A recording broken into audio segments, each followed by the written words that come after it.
Well, now it's time to ask the VitaPet vet, and Dr. Lauren Bleakin is back with us to talk puppy socialisation, toilet training and the benefits of crate training. Yes, please, I need help with all of those issues for our pup Alfie. Good morning, Dr. Lauren, great to see you. Good morning, Carly. They say you can't teach an old dog new tricks, so how important is it to start training our puppies as soon as they come to us? Well, you can teach some old dogs tricks sometimes. I've got mine wandering in the background, sorry. With puppies, I think they're just these giant sponges.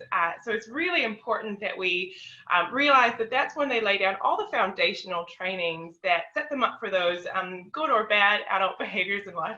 Maybe not the best example. No, I've got an empty crate in our bedroom that hasn't been slept in for quite a few months, FYI, so we'll talk about that shortly.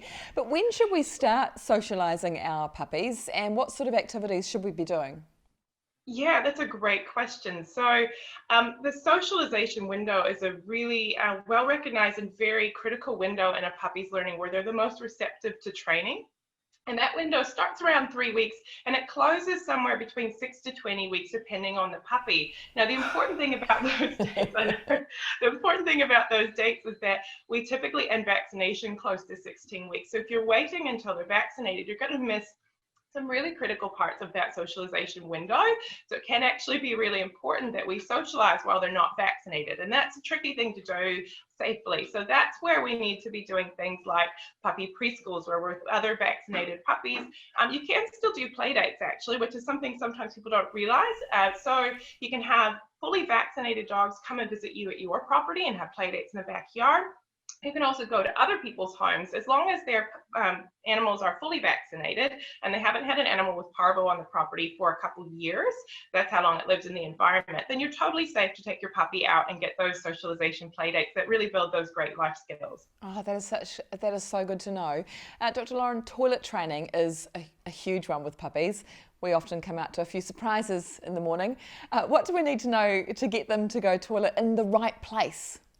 Yeah, toilet training is one that's a pet peeve for everyone for pretty obvious reasons. It's not very pleasant living with those messes and surprises. So with toilet training, I think the secret is just prevention, and that's a really tough one. So that's remembering that they get triggered at certain times of day and trying to be in the right place at exactly the right time. So puppies always need to go toilet after a little sleep. They sleep a lot, so you have to keep an eye when they have those big little cat naps, getting them up, taking them straight outside once they're up. If they're in a crate, as soon as they come out of the crate, they're going to need to go out to toilet. Or after eating a meal, that's another time they get triggered to need to go toilet. And as a golden rule of thumb, we often think that they need to go sort of every 60 minutes or so. When they're little, I mean, obviously when they're younger, they've got smaller bladders, they might need to go more frequently, especially if they're a toy dog. And then as they get older and their bladders grow with them, they can go longer intervals.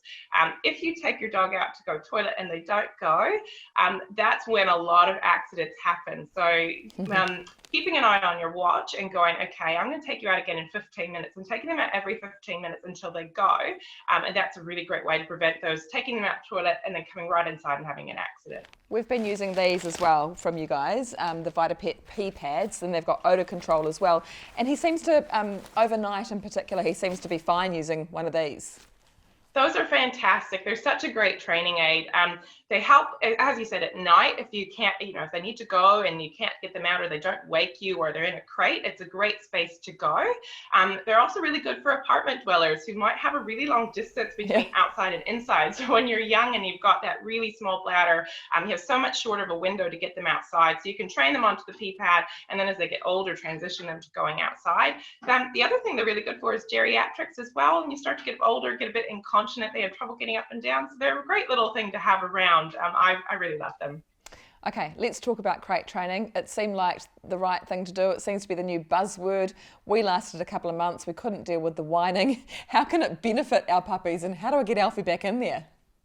Oh, crate training is such a cool training aid. It's a little bit difficult to implement. So there's books written on crate training. So I think it's good to know that it's really tough. But the benefits is that they have a safe place to go when you're out of the house. But also it's supposed to be sort of a den And so when they are wanting to get away from the busyness of life, it's a safe place. Dogs have strong den instincts. So that's there. They get away from the kids. You can put treats in there for them. So I think it's important to remember to keep it fun for them. So if they only ever go there at night or when we're leaving the house, they're going to be less reluctant to use it.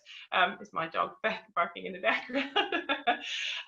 Yeah, so just keep at it. And if you're really struggling, there's some really great resources on our VitaPet website. We've actually got a vet behavioralist who's done a video on how to crate train your puppies and your adult dogs. So have a visit to the website and have a watch of those. Okay, so I'm going to be chucking some of these little pet treats into his crate, and we're going to start this again. Alfie, come. Alfie.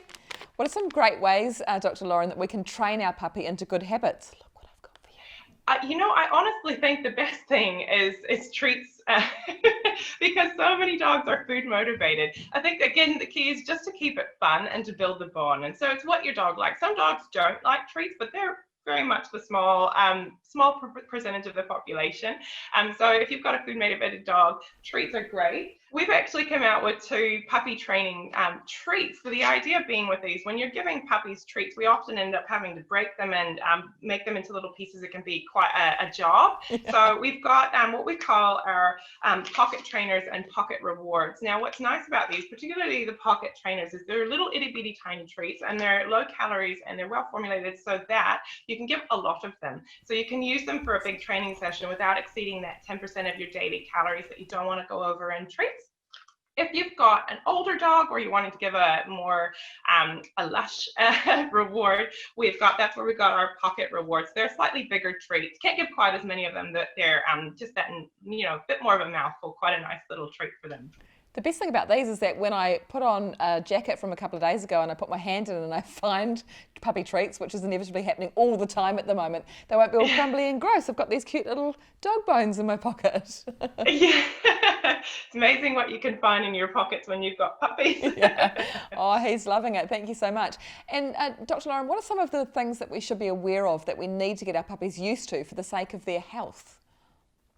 Yes, so as a vet, this one is a little bit near and dear to my heart. So we often overlook health training, but it's actually really important to do starting really young, just like any other type of training. So that's where you pick up their paws and you have a gentle touch to their paws so that you can build towards trimming their nails or letting someone else trim their nails. A lot of dogs are what we call foot phobics. They don't want their feet touched because they're just not used to it and it feels a bit funny.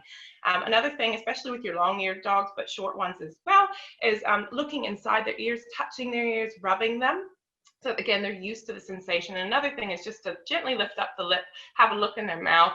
You can't even put your hand in their mouth. Just those things so that if you ever, get concerned, is there something, is there a bump there? Or is there a smell? Or is there, something I need to be concerned about? Or if you take them to the vet, that they can actually be examined and you can handle them, because we tend to forget to do that as part of our training, but it's just important as learning to sit and to stay.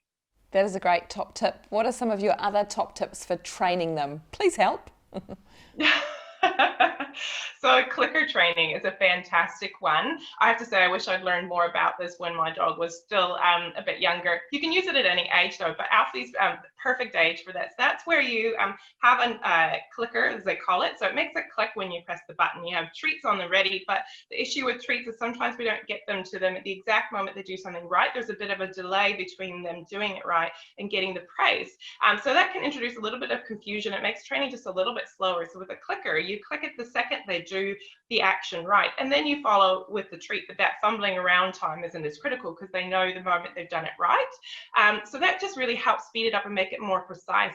We've got, again, on the VitaPet website, Jess, the veterinary behaviorist, has done an amazing video on how to start clicker training your dog. So great resource. You can hop on there and watch her do it and learn all the tips and tricks. Oh, that's brilliant. Thank you so much, Dr. Lauren. Come on, Alfie. Come on. Come. Sit. Oh, good boy. There we go. 5 stars for Mr. Alfie today. Thank you so much, Dr. Lauren, and to you and all of the team at VitaPet. Nice to see you. Lovely to see you as well. And for fun training videos from qualified trainers, including veterinary behaviouralist Dr. Jess Beer, and expert pet advice, just go to the VitaPet website, vitapet.co.nz.